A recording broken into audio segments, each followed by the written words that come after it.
travel. All right, we're recording in progress. Okay, I'm just going to slip to that next slide. Recently, of course, social distancing has become a big thing, and we've seen this huge upswing in all forms of active travel, and certainly in cycling, there's been a huge upswing in cycling.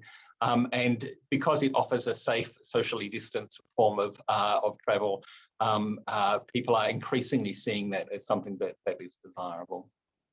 Okay, so from an employer's perspective, these are some of the reasons why many employers support active travel.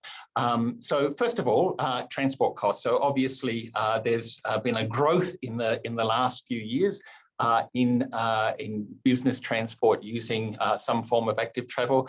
So we know about Deliveroo and those kinds of businesses. But many businesses, including in the active travel office, and I've often seen Anne Napier and her team using their e-bikes. It's great to see growth in many offices using active transport to get around. Simply having a bus pass and capacity for people to walk to the tram or the bus and catch active transport is great. If you can provide an electric scooter or an electric bike in your workplace, you will certainly improve the life and make saving for your workplace and for your team. Parking. Parking is increasingly at a premium, so obviously the more people that are cycling in, the more parking that you save. You may not need to pay for extra parking, or you may not, you may leave some more room for your customers to park. People would have heard that in 2017, Tesla actually started paying its staff to actively travel because there was so little parking in Palo Alto that they needed to create some more room. So, that was a great solution, and lots of people cheered them on for that. Productivity. So, we know in Australia more than 9 million people commute to work every day. And there's a direct connection between people's work travel habits and well-being and performance. People who walk and cycle to work are much more likely to be happy commuters, which makes them more productive. And staff who travel have obviously much more health and well-being, and this actively improves their health. Linked to that is absenteeism. Interestingly, Chris Boardman in the UK recently talked about the change, and there's been a huge move in the UK to support increased active travel. And in Greater Manchester, they have really done a lot of work to improve active travel, and a recent economic impact study was released there that showed that $3.7 billion was being saved in Greater Manchester alone just on absenteeism rates, and that they had seen a significant fall in worker absenteeism just by encouraging more people to cycle. And finally, the environment is also a great reason for employers to encourage their staff to active travel. Supporting your team to actively travel is a way of both marketing your organisation as an organisation that cares about the environment, wants to make a difference to the environment, and cares about their employees and wants to make a difference to their employees. So yeah, we're seeing quite a shift in the active travel support from employers. Active travel is also generally just good for business. So this was a great study that was done by the Heart Foundation a few years ago that really went through kind of the benefits of active travel. And basically, the more that people can cycle in and around business, the better for the business. So if you can demonstrate and show that you are having people cycle to your place of work or being able to access, the more easy it is for people to get in. It impacts on retail rental values. It increases the sale prices of nearby homes. It increases pedestrian and cyclist activity around those businesses, so you get that kind of vibe and buzz from having people actually physically present around your business, you know, reduce noise levels, etc. So I also want to talk about a study that was done a couple of years ago in Melbourne, where the city of Melbourne took out a whole bunch of car places and replaced them with car parks. Replaced the car parking with bicycle parking. So this was just a general attempt to improve cycle access into their workplace and places of business.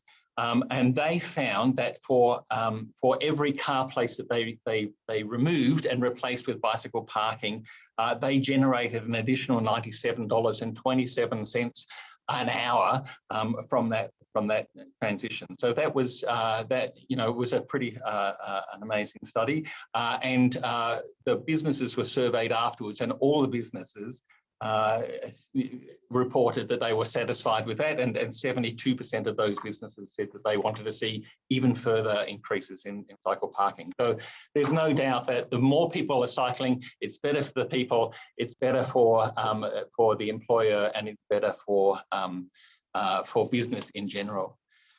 All right, some very quick tips for starting active travel. So we always recommend start small. Don't try and replace all your journeys at once. There are plenty of ways that you can just swap out one journey for a bike trip. This is a photo of someone using one of the very popular park and pedal spots in Canberra, and that's a great way to start cycling, or walking or scooting to work. These points have been developed by Richard Keegan, who's a friend of Pedal Power, and he is based on his research about what creates permanent change for people. Finding out what motivates yourself is a really good thing to do. Not everybody's motivated by the same things, and I started with that list of the kind of the 10 reasons that people enjoy cycling, but finding things that motivate you. And then building on that and focusing on that is really good. Be forgiving of yourself. So if you plan to really get in a big way and then maybe stuff up one week, that's okay. Come back to it later. Build personal systems that support those habits is also a really positive thing to do. So if there is something, for me, the days that I cycle in are the days that I treat myself to a good lunch. Those kinds of things can really support and reward your cycling habit. And when you build it and when you start cycling regularly, then it becomes intrinsically motivating, and it just kind of reinforces itself. So I think that they are great tips. In terms of what employers can do, providing bike parking in end-of-trip facilities is great. There's a photo there of some fantastic end-of-trip facilities, and we don't expect anybody not everybody will have the resources to provide that kind of infrastructure, but just simply having a locker at work where people can leave their clothes. I've seen people just stuff a locker in kind of the local toilet or a change room. I've also heard of employers giving people just a gym membership, and that's cheaper than kind of doing massive renovations, and people can just kind of stop at their local gym and have a shower and get changed if they need to. So looking at end-of-trip facilities, somewhere to lock your bike is really important. So if you're carrying your scooter in, you can probably carry it into your office, and allowing people to do that is great. If you've got a bike, then providing somewhere for people to lock their bikes safely is really important. finding some scooters and e-bikes for your office and providing them for staff to be able to get around if you've got meetings, etc., is a good thing. Or even like a bus pass that people can use to get, rather than necessarily just providing a vehicle. Promoting active travel in your workplace is also really positive. So if you if you've got some kind of health promotion programs in your workplace, then doing that, and trying to encourage people who are not actively traveling to do that. Looking at subsidies and incentives, there are, if you work for the ACT government, there is a fantastic range of incentives to encourage people to purchase and start riding a bike. You can claim it, tax deduction incentives, and we're looking forward to seeing more of those being expanded in years to come. But certainly as a workplace, looking at what you can do to incentivize your staff to ride is really good. Encouraging ride to work network. So, where possible, if you can encourage people, connect people together who are riding, that makes it more enjoyable. And then use resources in the community. So if people are wanting to give it a go, look at the Make the Move program. They are a fantastic program. And of course, Pedal Power is always willing to support anybody who wants to start cycling and looking for ways to do that. All right, that is the end of my presentation. Thank you for listening. Thank you, Ian. That was very informative and a very good summary in a short amount of time. So well done. I'm going to go straight to throw straight to Anne Napier. Anne is from Transport Canberra's Active Travel Office. She is a great advocate in government for all of the things around active travel and does fabulous work. Anne is going to talk us through a little bit around what Transport Canberra offers in terms of infrastructure and facilities, and some information about practical tools and funding available. So Anne, over to you. Okay, I'll just share my screen. Thank you so much for having me. How fantastic to be here. Yes, and what have you got up? What can you see on your screen? Can you see my presentation or can you see my slide notes? See your presentation and your slide notes. Oh, that shouldn't be happening. We can see your next slide. Your next slide. Put it that way. Yeah. No, that's not right. Now we can see your whole screen. Yeah, no, I can't see my notes. I wouldn't worry too much, though. The other version. Oh, I will. Sorry. The other version was the first one you went to was probably the better version. It always works when you do it in the test, and then it doesn't work. Okay, so now what can you see? Hang on, just wait a second. Can't see anything. Are you sharing? Yeah, should be. Nope, not getting a share. Okay, let's try again.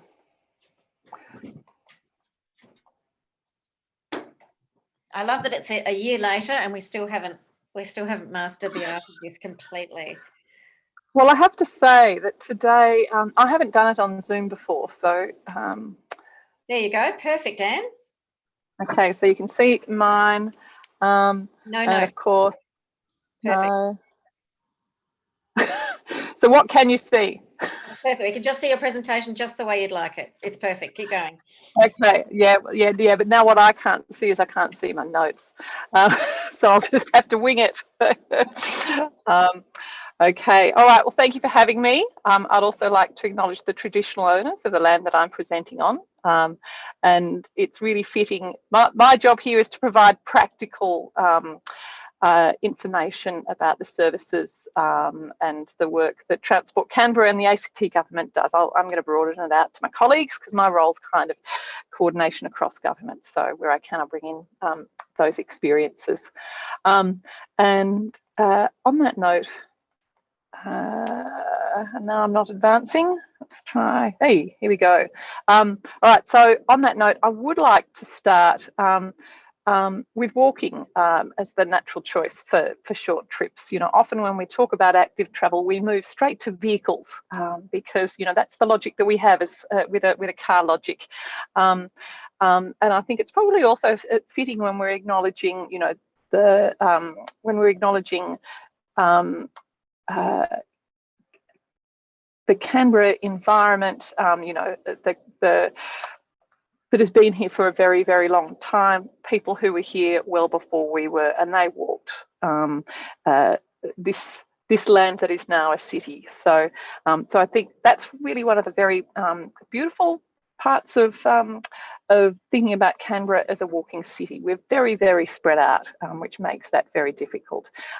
So where we can, every trip will start, no matter what mode we choose, we'll start with a walking trip, even if we're walking out to the bike shed or walking out to wherever we parked our car.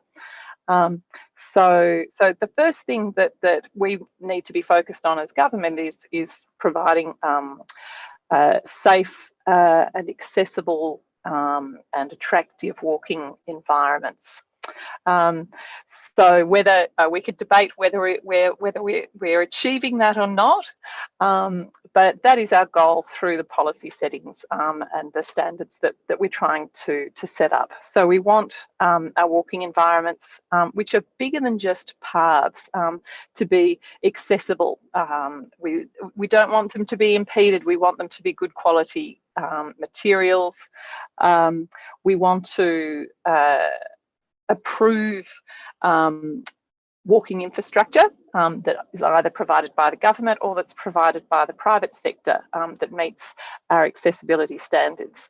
And we want these environments to be really attractive and to be interesting.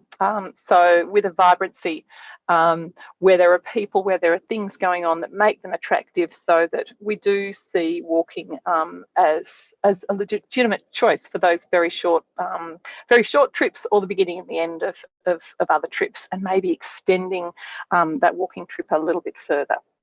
And obviously we want it to be safe, and so that means prioritising pedestrians with the infrastructure that we have, particularly where we're having to interact with road environments where our vulnerability is more pronounced.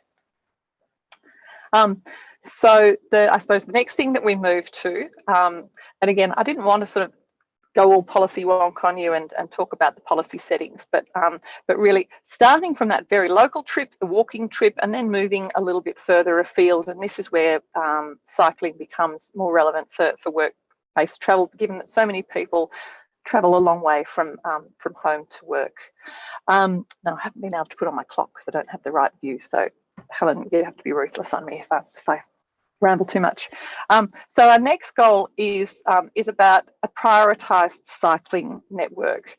And the ACT government has inherited a legacy of an extraordinary network that other cities don't enjoy from the National Capital, the old National Capital Development Commission, an amazing network of paths that are ageing. So, you know, we have a task in prioritising the renewal and the maintenance of that very extensive network. So we've developed an identity for that network, which the backbone of which is 10 principal routes. So if we think about, you know, our arterial roads in the road network, well, we've got a similar thing in the cycle network. So 10 of these principal routes that connect Canberra from the top to the bottom. You can see that on the right. That's a schematic illustration of that. And then in the middle, you know, what that looks like in real life. And that's an extract from one of our maps. Where there is a logic that connects our major destinations.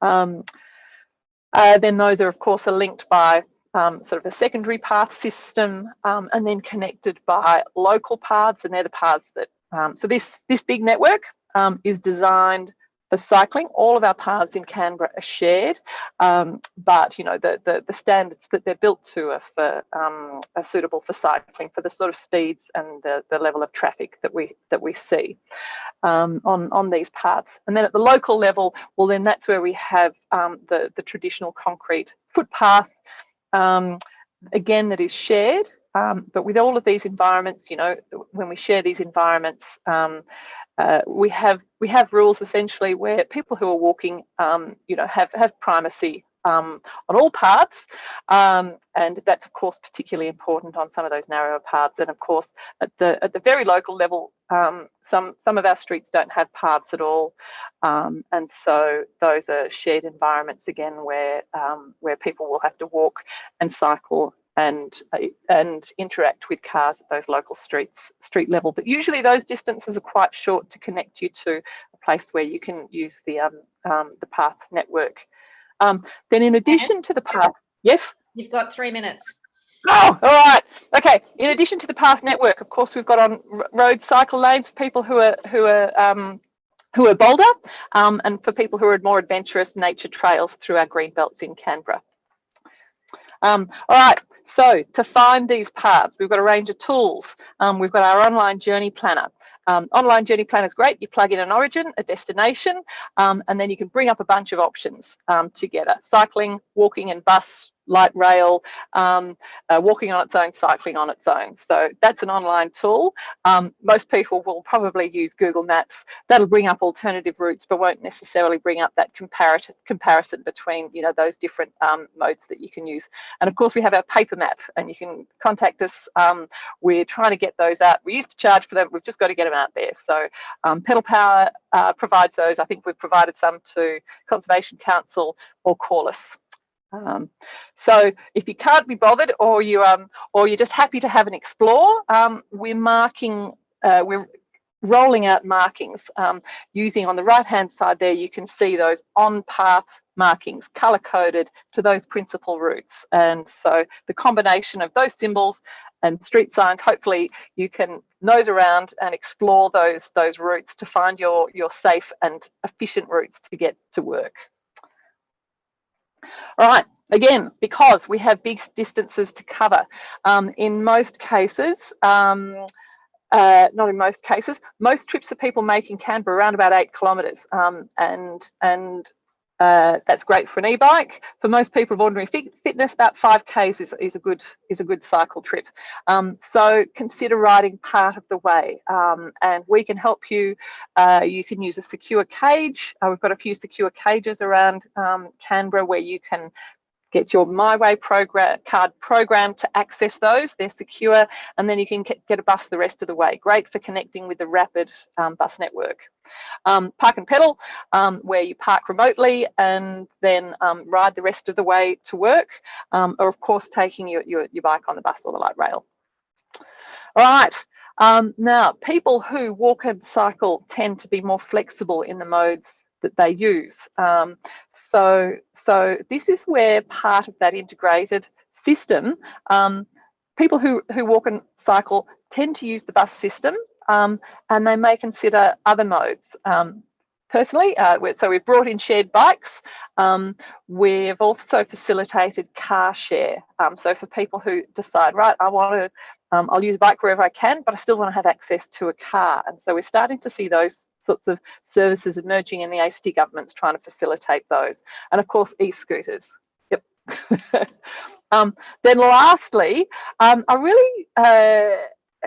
this Make the Move project is a very, very good example about how we all work together to build a supportive culture for cycling and walking. And we've had a number of programs that have either been delivered by the ACT government, funded by the ACT government, or that we've in some way have tried to support the community to deliver. And that's not to say that the community does wonderful things without us intervening at all. So the Bike Stops program was one that I think one of our participants worked on in the very early days of the Active Travel Office. Hats off to Anna Gernhill. The Canberra Bike Library that Helen's already spoken about.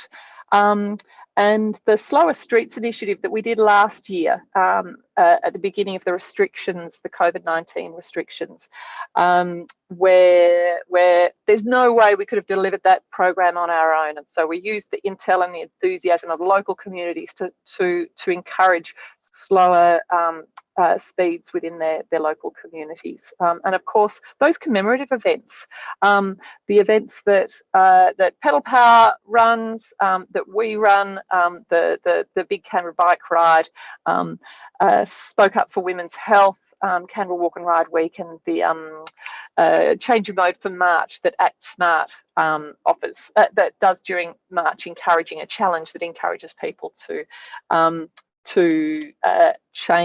switch to a different, more sustainable mode of transport. Very quickly, we don't offer grants to support active travel, but active travel bridges so many policy agendas within ACT government that if you have an idea, under the road safety grant system, under sport and rec, cycle tourism, even some community connection grants, there are loads of opportunities for the community to come up with great ideas like the Make the Move project, and to put those ideas to government. The Make You Move project, it's something we've tried to do internally. I've never really been able to get up, so fantastic to see that the community's actually been able to do that one, with a bit of support. So I think I'll leave it there. Obviously we provide information advice. The Act Smart Sustainable Home Advice Program can provide personalised information on sustainable transport. It's just starting to get into this area, and we'll probably see more emerge from that program in the future. And obviously, Transport Canberra and through the Active Travel Office, we're happy to do that as well. So I'll leave it there. Thank you so much, Anne. I'm sure we'll come back to you with some questions. That was great. Thank you. Sorry to keep you moving there. Okay, I'm going to throw straight to Kate Ringville.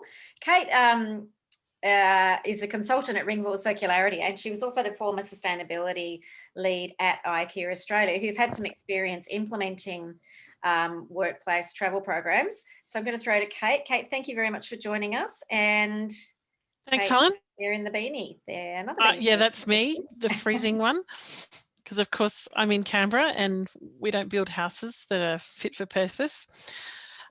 Look, so I worked with IKEA Australia for about 3.5 years. Finished last year, midway through last year, and one of the things that was really top of mind for me to integrate into the stores was better ways for staff and customers to get to an IKEA store without having to actually get in a car.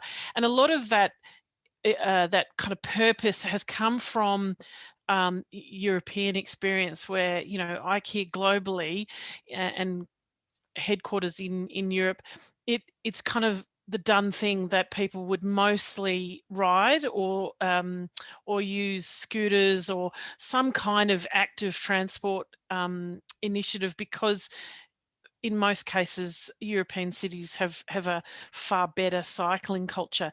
So one of the things that the Canberra store in particular was really good at developing was making sure that they had a lockable cage for cycling, and every store is built with really good end of trip facilities, because the expectation is that you may or may not want to shower before you go onto your shift or at the end of your shift, and so those facilities are provided.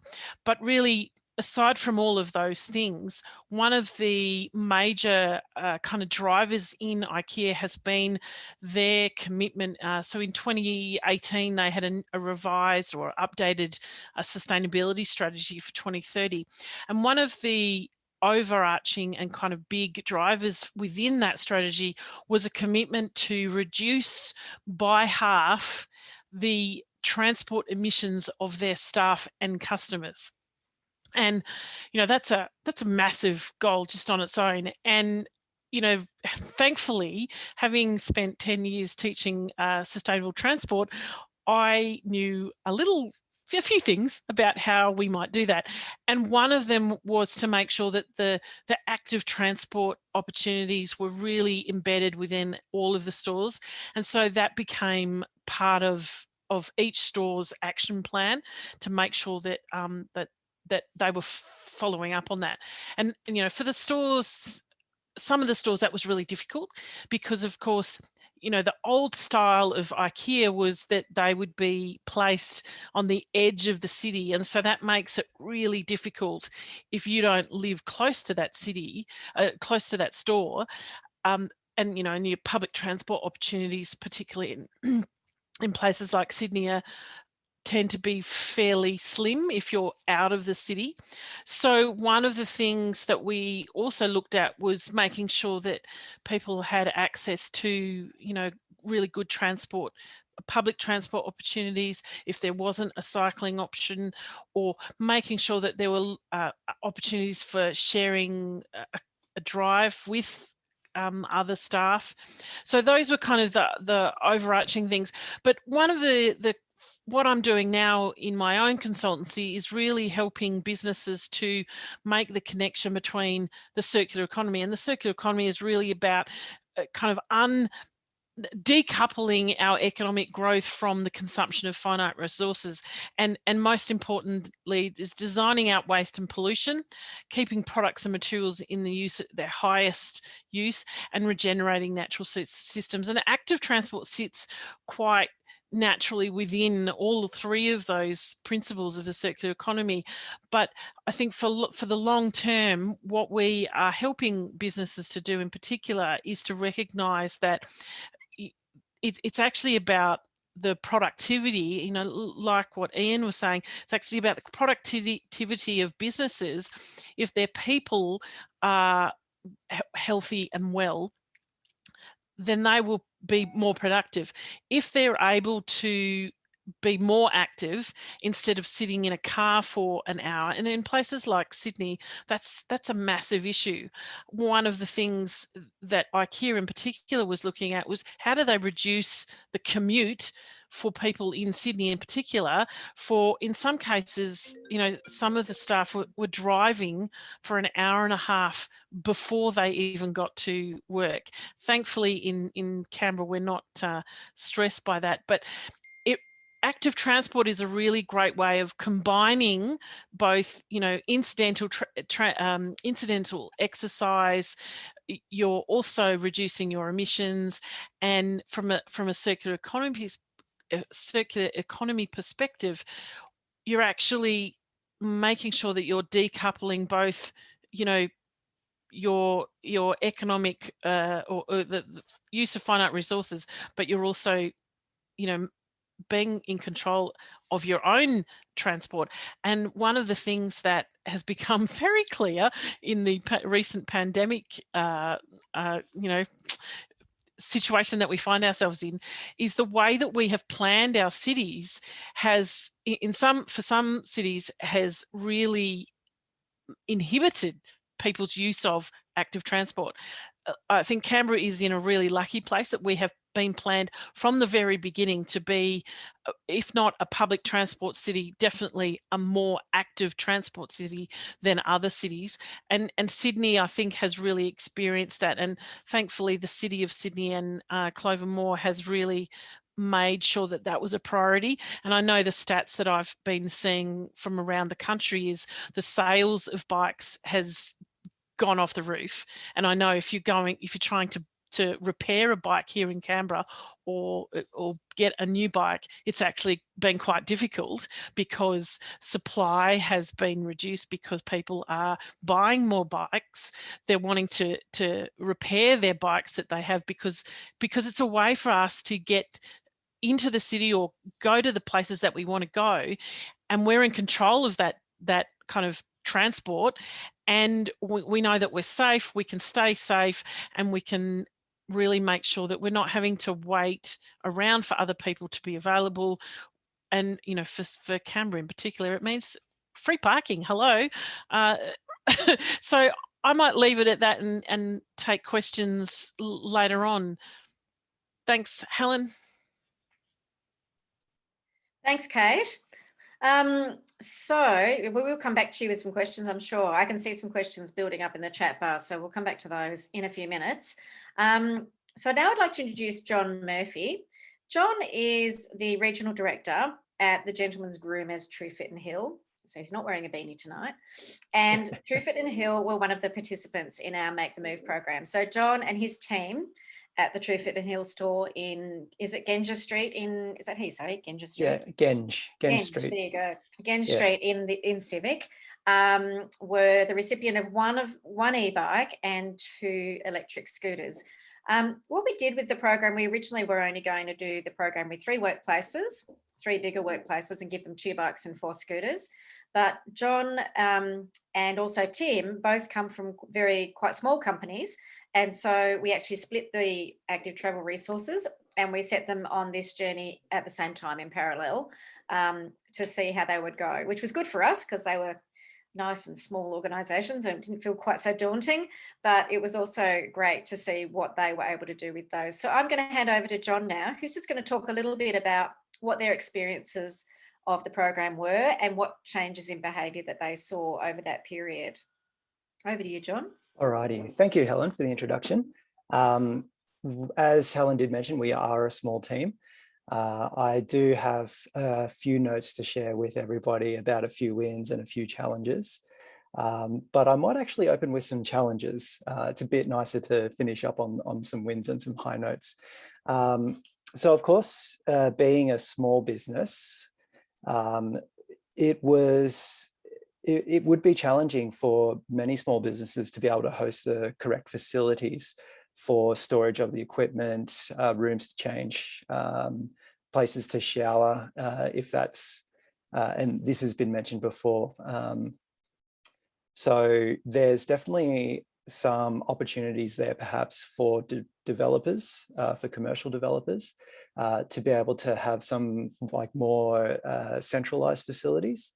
So we were fortunate in that we do have access to public bathrooms with enough room to change and a lobby to store some equipment. But this was shared with our neighbours on either side. So perhaps if everybody had an e-bike or an e-scooter, we would be running out of room very, very quickly.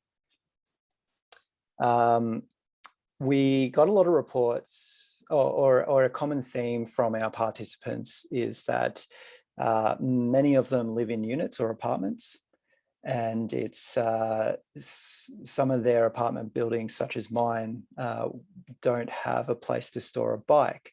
So it's going to be either in your apartment itself, or it's going to be like in front of your car park, if you can fit it there, which isn't necessarily always secure, or it's going to be like by your storage area. So again, I think this is another thing that it is definitely worthwhile sharing these experiences, and something to be considered within new developments as well. The last note that I have is that we did have 2 people who were interested in participating and did register and did the survey, but did not end up borrowing any of the equipment. One regularly caught the bus, and they just didn't really see the benefit in adding that extra step of a bike or a scooter into their bus commute. The second team member we had was very, very keen, but unfortunately hit some ill health within the first week of the program, and the doctor ordered 4 weeks of rest.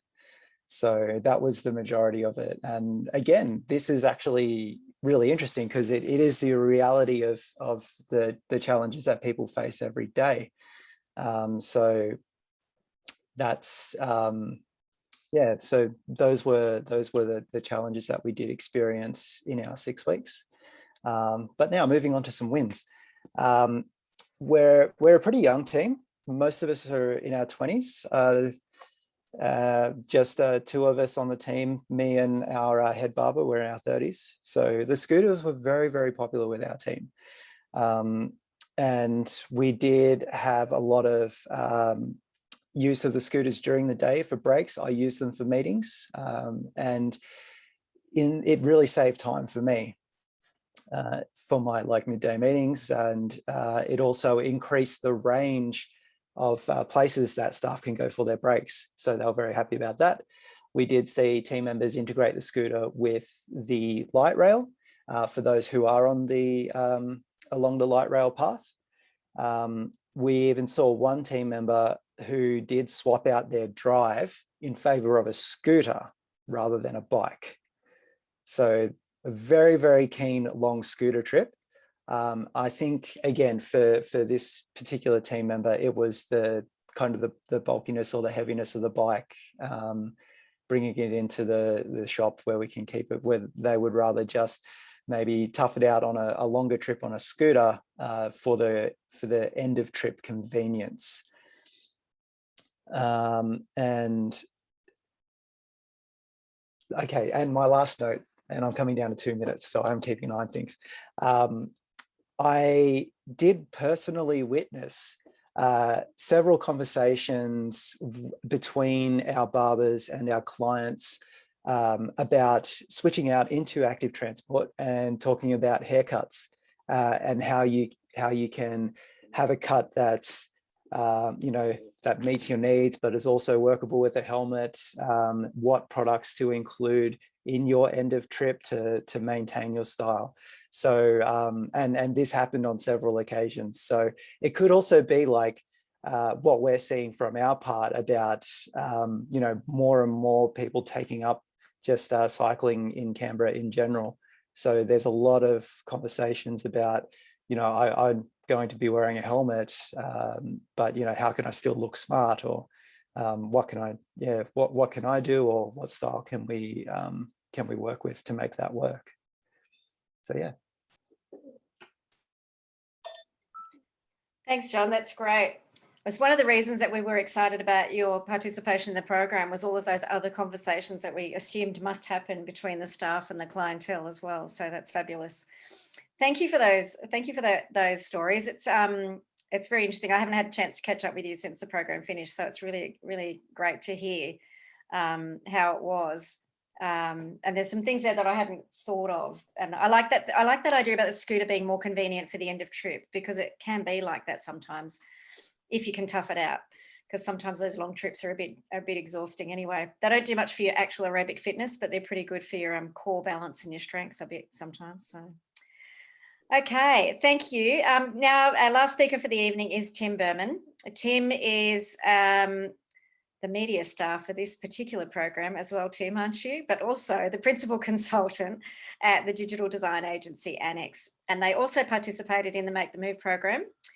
So Tim, over to you to see how it all went over at Annex. You have a slightly bigger team, I think, than John. Yeah, thanks for that, Helen. Yeah, I didn't have the hairstyling issue with my cycling, but I can imagine how other people had that problem. I'm going to share some slides just to share the Annex experience with the program. Can you see my slide deck there? Great. So yeah, I just want to sort of share the experience that Annex had with the Make the Move program.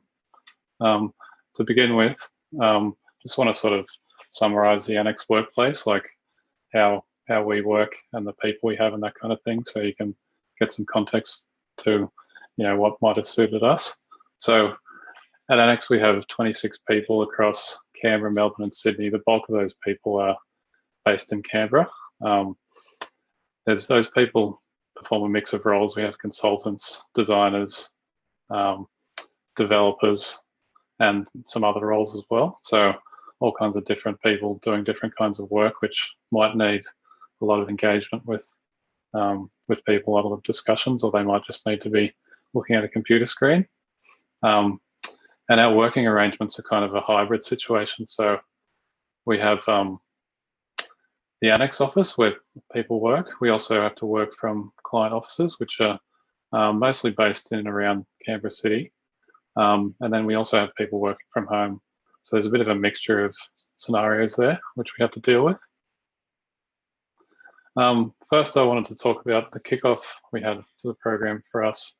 It was really great. We had basically the whole company attending the kickoff, which Kirsten and Helen hosted for us. And yeah, we got lots of great info about the program. Yeah, it made it like really accessible and fun for our team, because people got to have a ride of the equipment before they, decide to have a go.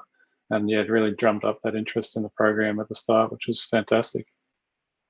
Out of that, we ended up having 4 people interested in using the e-bike. 3 people gave it a go in the end.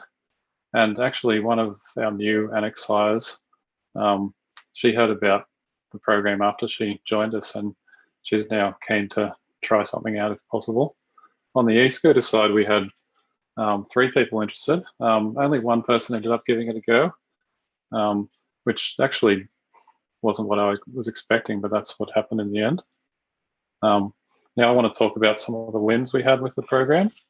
So the first person that had a go was Jen. So Jen, she was new to Annex at the time, so it was a great way to get her involved with some of the social side and culture side of Annex. She ended up riding for 2 weeks because we didn't have enough participants to sort of have 1 week each. She was really great for her and her family. She did the school drop-off with the kids, which is one of the points that people mentioned might happen. Yeah, and she posted, how great it was on our chat platform, which is Slack, and you can see some photos there. Second up was myself. So yeah, I used to be a regular cycling commuter in Canberra and in Sydney. I quit after a while just because I was getting a bit older, had a far way to cycle, and sort of didn't want to feel sweaty and uncomfortable for work. I ended up riding for 2 weeks. I loved it so much. In the end, I ended up, selling the car, and I think I'm the kind of ideal participant because I bought an e-bike, and now I ride it every day. And I also posted some pics on the company's chat platform Slack. The future person I was talking about was John Dell. So she joined the company after the trial program ended. So she heard about all the chatter about it, and she just was really inspired and keen to give it a try. So I might try and twist some people's arms and see if we can borrow an e-bike just for John Dell, but we'll talk about that later. So watch this space. Now I just sort of want to share some of the challenges we had and some tips for others. So getting on the saddle, that's one of the challenges. So some of those inexperienced riders were sort of a bit apprehensive to actually get on the saddle. Yeah, like I didn't really consider this myself because I kind of, I've been a regular cyclist, but I didn't realize how daunting it can be for people that haven't cycled to work. And also quite a few of our team were out of cycling range. So we have people in Tuggeranong and Gungahlin, and they thought it was perhaps a bit too far to ride. But we did get those 3 participants and they loved it, so that was great. And also obviously winter. So we had one person that started riding and they didn't have any gloves. So they maybe didn't do that prep around, what was relevant for the winter months. So yeah, starting it out in winter, lots of people aren't as prepared for those kind of colder months to cycle. So that was one of the challenges.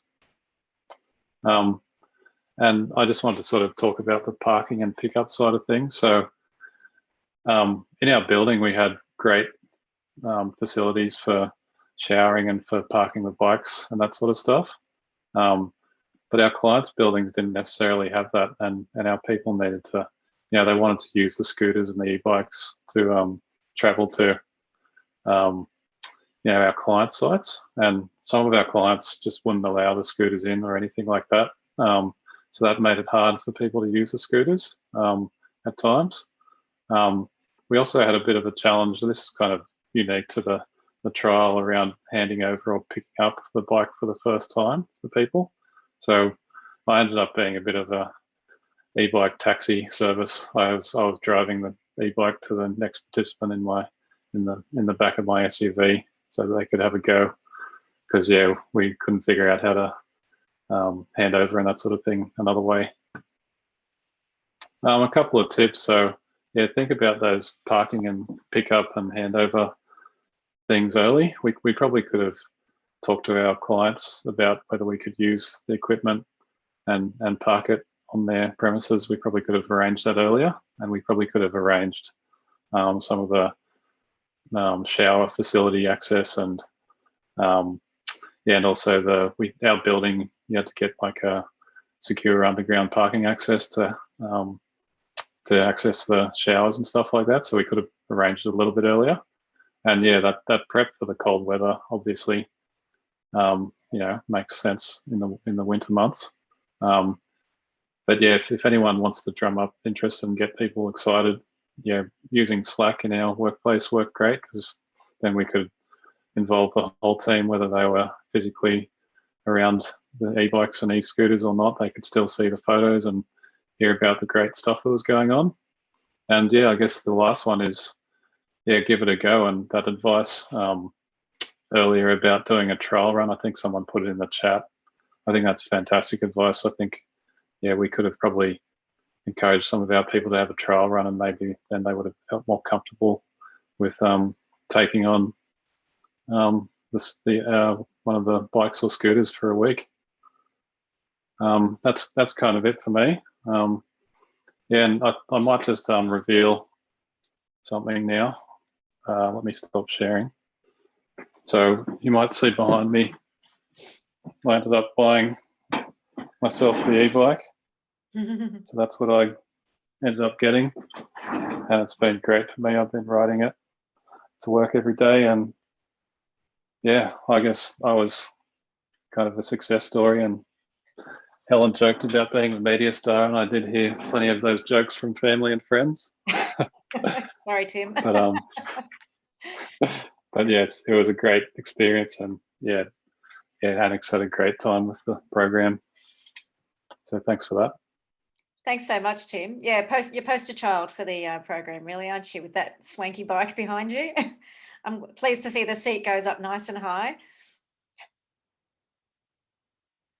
Okay, thank you so much for sharing those experiences. I think at the core of this program was actually in the way we designed it when we were working with Ryan and Kirsten, was that the idea was to take the equipment and to put it into the context of workplaces and actually get these real life stories about how it worked for people and what the obstacles were, knowing that we couldn't actually predict what some of the smaller things would be. And we kind of had a hazard a guess at what some of the obstacles would be around end of trip facilities and storage. But, for example, that idea that you have an e-scooter in your office, but you can't take it to a meeting because the people at the other end won't let you park it somewhere. Which actually I've never had happen, Tim. That's interesting. I've always had people frantically gesturing me to put it behind the counter when I rock up to reception. But it's a bit easier with smaller scooters than it is with bigger scooters. So we've got time for questions now. We've got about 20 minutes. We've got quite a few questions in the chat bar. So I'm going to sort of just work my way through them. And if it's okay with our speakers, I might direct some of those questions your way. Please make the most of who we've got in the room, because we've got lots of expertise and also some real experiences. So I'm just going down. So actually I might direct the first one to you, Anne. There's a question there around about the usage rates of the park and pedals and about whether or not they're well utilised. Do we have any sort of data on whether the park and rides and the park and pedals are utilised? I mean, is there a way of capturing that data, or do we have any insights about that? I mean, I noticed that they're still being built and opened across the city. So they're all different things. The park and pedals are the car parks that have been identified that are a bit remote to town centres, where people can park their car for free and then ride the rest of the way to their journey. So these were really a bit of a symbolic gesture to get people to shift their thinking. So they were car parks that already existed, that were identified as being appropriate for that use. Now I think I saw that question, and yes, Leon mentioned that he had been part of the team that did counts on those sites. We're not doing those counts anymore. But the focus now is to combine some of those sites with the park and rides for cars as well, so that we're sort of looking at it in a more holistic way. So that's symbolic. The symbolic use of some of those car parks were really to say, these may work for you, or you may find somewhere else to park. And we see that happening. I'm sure people who live in suburbs that are closer to the city would see that happening informally in the car parks that aren't used in the daytime around sports fields. You know, obviously we want to encourage people to park legally, but there's a lot of unused parking in a city. You know, obviously we've identified streets where we don't want people to park, and then there are other parking that may work better than those sites. Great, thanks, Anne. I'm going to give you a break from the questions, so I'll go to one that's further down the list because there's a few there for you. This is for you, Kate. It was good to hear you say that IKEA had set a target of halving greenhouse emissions from its stores. Did this apply to both staff and customers? I think you said that it did. It did, yeah, which was a pretty big call in itself. And the question is, given the urgency of climate change, emissions reductions being important, are you aware of other businesses and programs which have set emission reduction targets? It's a very good question. Sorry, emission reductions as part of their targets. Yes, I mean, I think most of the businesses that have made the big commitments have made emission reductions, and some of those have made them around their transport emissions, because especially you know, there's a scope 3 your supply chain emissions. It's quite difficult to manage, and what IKEA did was not only did they ensure and kind of support active transport, they also supported their supply chain to go 100% electric vehicles, because you know, lots of these companies like IKEA and many others, they don't actually own their own trucks and etc. The sort of supply chain, the logistics part of it. So what they've done is support the transport providers to go fully electric with all of their trucks by having really long contracts and going into a bit of having an MOU with the provider of electric trucks in Melbourne. Okay, great. Thank you, Kate. I'm going to go to Anne, back to you. This is a bit of a question around using I would say carpooling, but putting more than one person in a car in terms of as an emissions reduction strategy. I guess the question really is something that's certainly occurred to me is, do we know what the barriers are to car sharing or using? I mean, in my mind, people will share a car from a family if it's convenient and if it's easy, if they're going in the same direction. But they may not do that, for example, commuting to work, because it's not convenient. They're going in different directions and they have different times. Do we know anything about the behaviour, you know, implications around that make that car sharing not so easy to use? Oh, look, if I was doing that, I think I would be speculating. I think that there probably are others who are doing that work.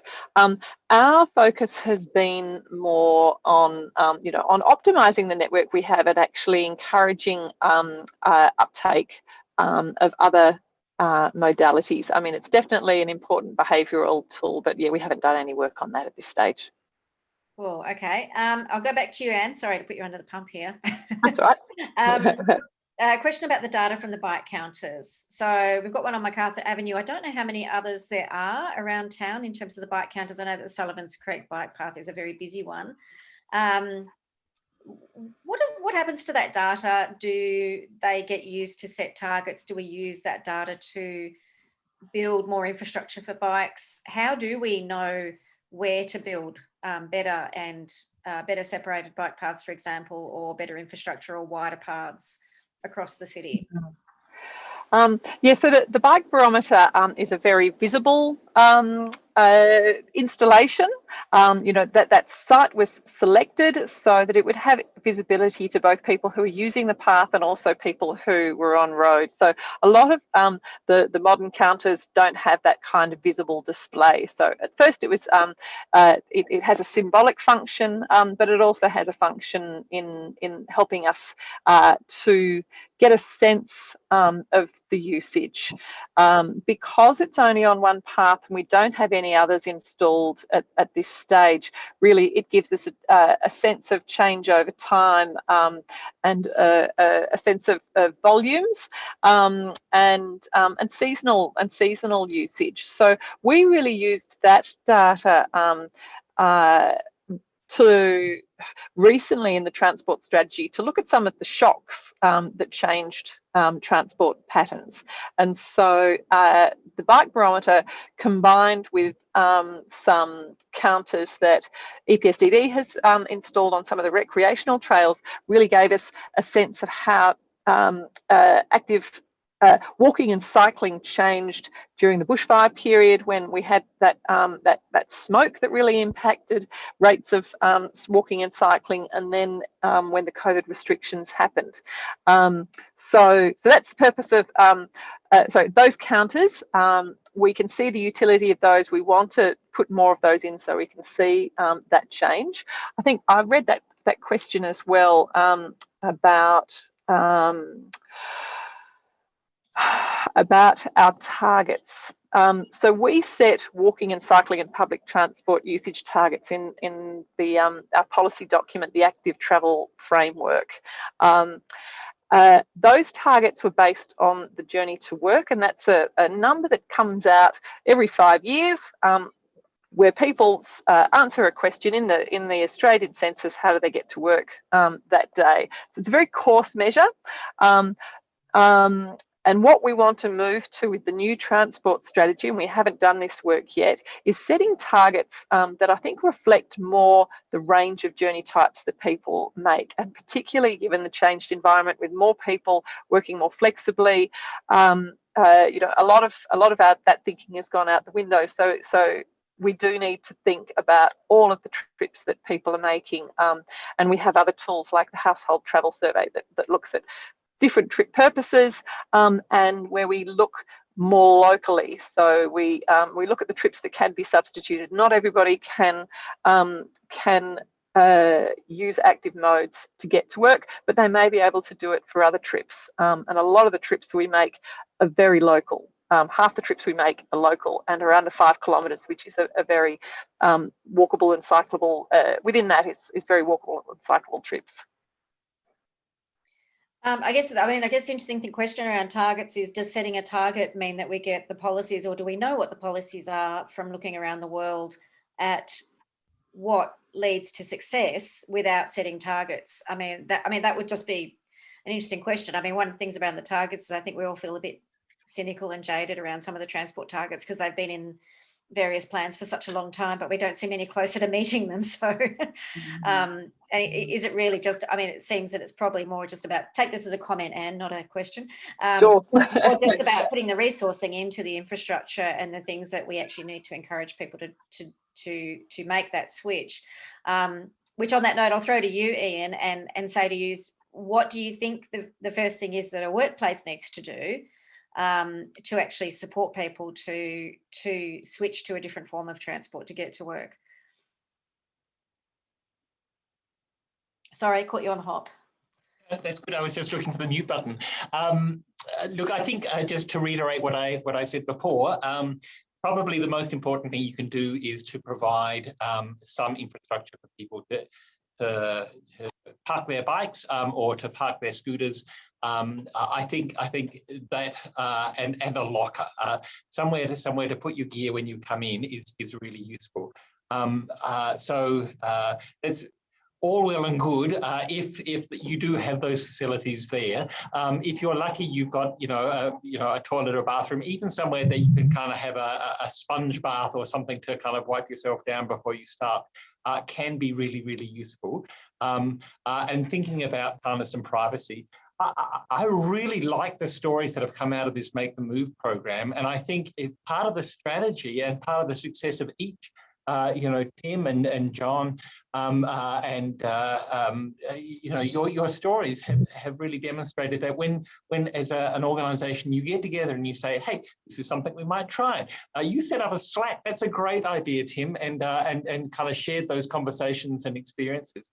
Because I think that kind of, the motivating each other to give it a go and to say, well, this didn't work, or to share. Somebody put up a great suggestion about kind of getting a fine hairnet and putting it under your helmet, and that might help. At Pedal Power, the busiest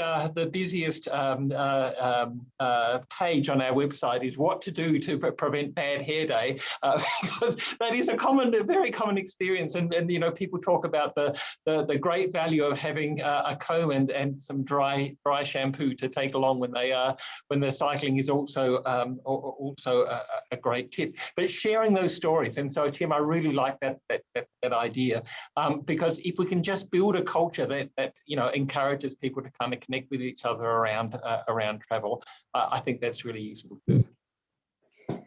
Thanks, Ian. Before I wrap up, I'm just going to put Ryan on the spot a little bit. Ryan, the Environment Centre runs the recyclery. So you guys are taking old bikes and turning them into bikes that can be used by the community and reselling them, which is a fabulous example of circular economy at work.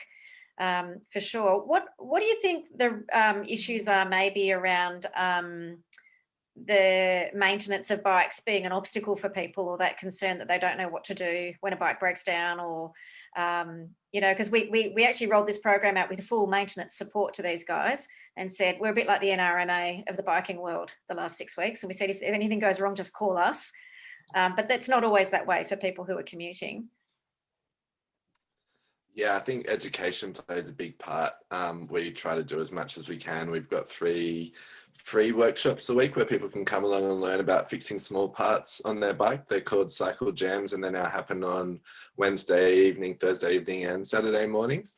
But yeah, it's not quite as easy as your car, I guess, to get someone to come real quick and fix it. So it really helps to know some basics. And I think we're going to look at doing an e-bike workshop sometime soon as just to how to maintain, because it was mentioned to be a number of people who are buying new e-bikes that they just get given the bike at the shop, they pay the money for it obviously and walk away. They really have no idea how to operate. The manuals are quite extensive. We did a bit of a simpler manual, which we might be able to circulate as well for the Make the Move program. But yeah, I think it's really important for people to know that their bike will, things will go wrong, same as their car, and that with some basic little skills and we've got little toolkits that we're putting together at the recyclery to send people away with for $5 or $10, just the basics, like a pencil case size thing, so you don't have a bad experience, I guess, that'll put you off from doing it. Yeah. Maybe there's a small business opportunity right there for the NRMA of the biking world to be set up, Ian. Maybe a side hustle. Well, we've actually approached the NRMA to be the NRMA it's certainly in Melbourne. The RACV do a great job of supporting people who break down. We think that there's a role for that. In the meantime, what we suggest is, the money that you save on biking, if occasionally, and can I say most modern bikes, if you get a good commuter bike, they're pretty bulletproof. You can get several years run time without too much maintenance, and occasional check-in is not bad. But the money that you save from jumping on your bike, when something goes wrong, calling a taxi and having your bike thrown into the back of the taxi so that you can take it to the shop on the way to work is a really simple backup plan. If you or having somebody who can come and pick you up. But lots of people are just never going to be comfortable in maintaining their bikes and don't want to get into the basics of kind of how you take a tube off and how you repair that stuff. So, buying a bike that's reasonably well, getting it serviced regularly, and then having a backup plan like a taxi trip is probably, even if you spend $100 on a taxi trip, you'll pay that off in a couple of weeks of commuting. So it's a good backup plan. Thanks, Ian. We're just going to wrap up, but I just wanted to flag there's some really great comments and suggestions in the chat bar. Thanks, Steve, for all of your contributions. They're fabulous. Some incentives for workplaces coordinate with a nearby cafe, offer vouchers for free coffee, some kind of competition. I really like that one. We might suggest that to ECA, who is our next workplace, that are going to be taking the bikes from the Make the Move program, sorry. And I know you put some other things in there as well, Steve, so we'll try and capture those. And, oh, sorry, Celia. Sorry. Now I know where you are. That's right. The name didn't match. My apologies, Celia. And thank you to everybody for attending, particularly to our speakers, to Anne Napier, Kate, Ryan, Ian, and particularly to John and Tim. Thank you so much for coming and sharing your experiences. We're really excited to work with you for the first part of this program, and we're looking forward to getting those surveys back. Thank you to Kirsten, who's done the hard yards on Make the Move and the website, drafting the website and preparing tonight's event. She really puts 120% into these projects, and they've turned out really well. So thank you, Kirsten.